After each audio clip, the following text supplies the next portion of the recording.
अकोला जिल्ह्यातील बार्शी टाकळी तालुक्यात येणाऱ्या दोनच खुर्द गावात वसलेले आसरा माता मंदिर हे श्रद्धा, इतिहास आणि नैसर्गिक वैभव यांचा संगम मानलं जातं।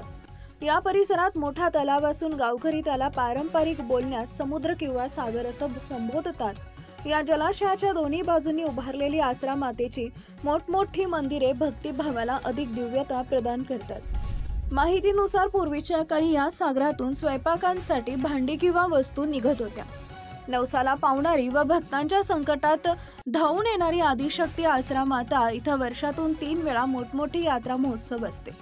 तसेच वार्षिक भक्त मोठ्या आनंदानं इथं रोडग्यांचा स्वयंपाक करून महाप्रसाद व नवस पूर्ण करतात।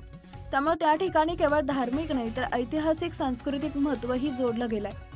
आसरा माता ही हजारो कुटुंबांची कुलदैवत मानली जाते। नवरात्र, चैत्र गौरी व इतर धार्मिक उत्सव काळात लाखो भाविक इथं दर्शनासाठी येतात। महाराष्ट्रासह मध्य प्रदेश, छत्तीसगड, तेलंगणा, गुजरात इत्यादी राज्यातील भक्त इथं येऊन देवीच्या चरणी माथा टेकवतात। दरवर्षीच्या यात्रांमुळे दोनच खुर्द व परिसरातील बाजारपेठा गजबजून जातात। ग्रामीण लोककला, भजन, कीर्तन, धार्मिक विधी यामुळे या उत्सवाला धार्मिकतेसोबत सांस्कृतिक आणि सामाजिक वैभवही लाभते।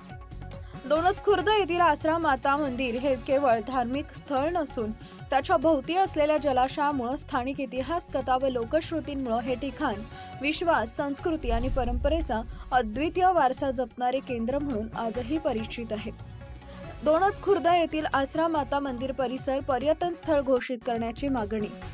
इथं असलेला समुद्रासारखा विशाल तलाव आणि दोन्ही बाजूंनी उभारलेली मंदिरं आणि लोकश्रुतींनी नटलेला इतिहास या सर्वांमुळे हे ठिकाण धार्मिकतेसोबत नैसर्गिक व सांस्कृतिक दृष्ट्या समृद्ध वारसा ठरते।